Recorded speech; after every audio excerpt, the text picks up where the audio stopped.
Why, hello there. I ain't got no steps in here. I'm just playing with you. Welcome back to Ball Wars. I be Dustin, and can you guess what this is? Well, without seeing the head, you might not be able to. Take on. Check out the head right there. Oh, hello, beautiful. This is Bella. She is not a ball python.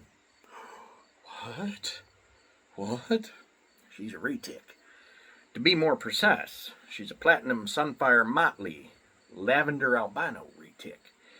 And I named her Bella. She's actually going in a shed, so she's not as gorgeous as she usually is. She's still gorgeous, but she gets brighter, obviously. The reason I named her Bella is because she's beautiful. Do you know what Bella is in French? Parlez-vous français? Je parle français un peu. Et toi? Well, anyway, it means beautiful. I learned that from Beauty and the Beast. Hot diggity dog. I think I learned that from Beauty and the Beast. I don't know. Could have been from high school, which was 20-some years ago. To show my age. Man, it's hot in here. Holy crap moly. I'm sweating like a... Never mind. Anyway, so the point of this video, I actually made a video about this. Didn't like the way some of the things I said came out, so I deleted it. Got it out of there. And yeah, we're going to call this a redo. So, anywho, topic is asking questions at a reptile show. If you are a customer, which I myself am still a customer, you could ask some of the vendors.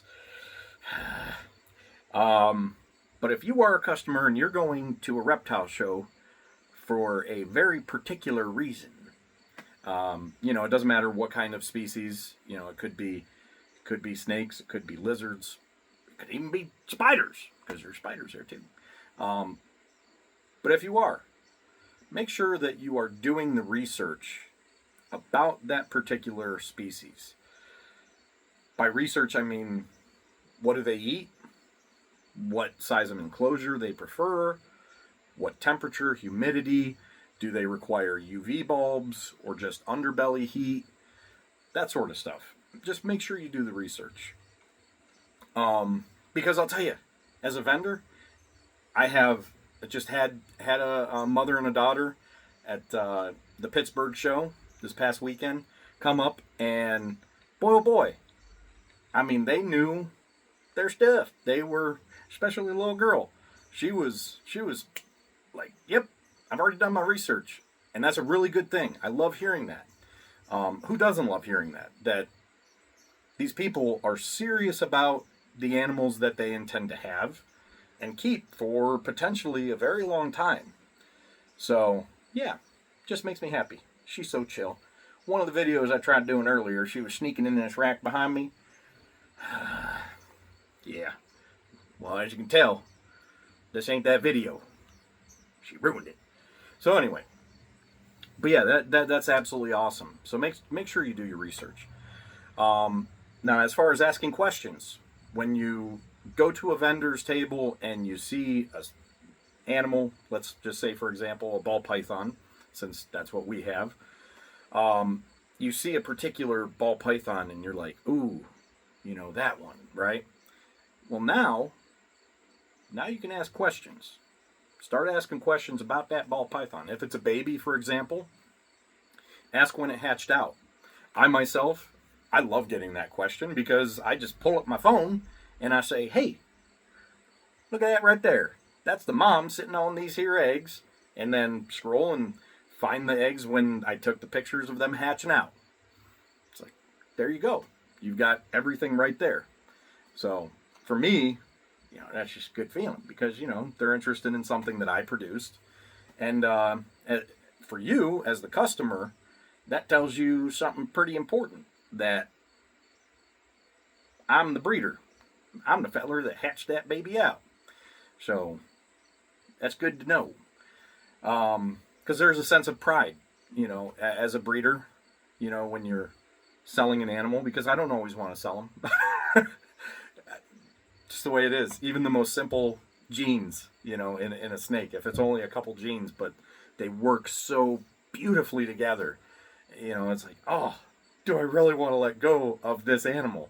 But then it's like, how many daggone male bananas can one guy have? I mean, male bananas with other genes in them, of course.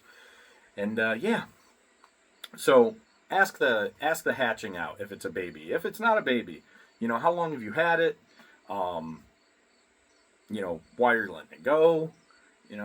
For example, it might not fit into the breeder's projects anymore, so we'll let go of animals.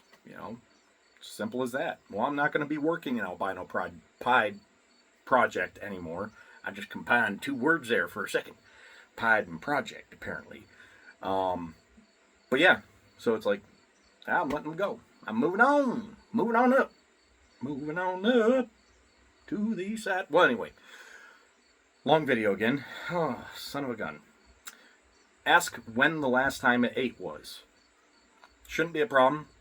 Shouldn't be. It's like, well, daggone. I'll tell you what. I know when I feed all these animals. It's that easy. It just is. And they should know that if they're trying to sell it. Because you, as a customer, if you buy that animal, you need to know when the next time feed it is. So, hot diggity do. Ask what kind of, prey it prefers. Whether it's live or frozen thawed. Maybe the animal eats both. I know a lot of my babies do. Yep. Well, a lot of my animals do. Yeah. And a lot of them don't care if it's a rat, a mouse, or an African soft fur. They're like, food is food is food. Some of them do prefer, African soft furs. Not gonna lie. But yeah, that just happens. So, look at this beautiful girl. She's just chilling, man. She ain't like no normal retic, I'll tell you what. You alive? You alive, babe? Yeah, she's alive. I'm just kidding. So yeah, ask that. What do they prefer? What type of rodent? What size of rodent? And the enclosure. My hatchlings, I keep them in FB5s. When they start getting bigger, they go up to the FB8s, to the FB10s, so on and so forth. Hopefully I don't have them that long if I'm trying to sell them, if you know what I'm saying. But yeah, other than that, just be conscious of, the questions that you're asking. Make sure that, you're respectful to not just the vendors. The vendors, hopefully they're respectful to the customers, but to the other customers that are around. Because they might be interested in looking at an animal as well on that same table. So, yeah, I think I covered my bases here. And by the length of this video, I should probably stop. So, look at her. I mean, just daggone, she's so cute. Ain't you cute? She's beautiful. That's a beautiful little girl. I love her. That being said, I hope you all had an amazing day. I truly do. And I hope that every day is amazing for you. And remember that complaining, this is the first time I'm saying this here on the videos here on YouTube. Yeah, complaining, well, I find myself doing it sometimes too. I try not to as best as I can, because when you complain, you're telling someone that you're not grateful. So, be grateful. No matter what you have or you don't have. Be grateful. Because you're here. And that being said, remember, every day is a battle. But yesterday is a victory. So make today tomorrow's victory. And you are loved. May the ball force be with you.